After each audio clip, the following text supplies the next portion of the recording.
Why would you want a polytunnel like this one? Well, outside today it's windy, it's not too warm, it's a bit chilly, but in here it's like the warmest of summer days. You have a perfect environment for growing, and as you can see, things are growing like crazy in here.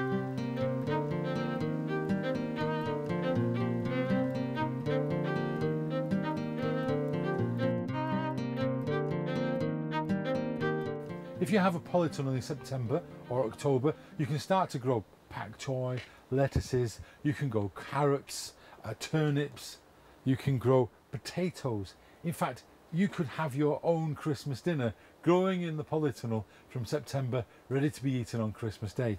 Polytunnels are really fantastic things for growing in the end of the season, because we've increased our temperature in here by about 5 degrees. And even the nighttime temperature never drops lower than about 2 degrees, even a very cold winter. The other thing about a polytunnel is you can grow perfect plants, which you can't always manage outside in the allotment or the garden. Have a look at these. These are absolutely perfect plants. They're untroubled by slugs and snails, by insects, by botrytis, because they've got space to grow. The atmosphere in here is actually really quite dry, and they have no fungal problems whatsoever. You can grow perfect crops inside a polytunnel. Outside, these would be nibbled away by slugs, regardless of how many pellets you put down. They would be, at this time of the year, struggling to go. For every 5-degree drop in temperature, the metabolism of these plants goes down by 1/4. And so you can see that as the September days lengthen, they're not going to grow very well inside here. There's enough light to make them grow into perfect, tasty, edible plants.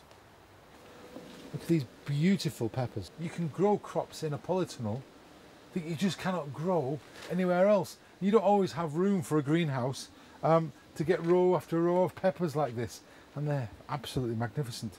Of course, everybody grows tomatoes in polytunnels, but can you grow tomatoes in November in polytunnel? Yes, you can. Polytunnels allow you to start the season in January and end it the following January, when of course you're starting all over again.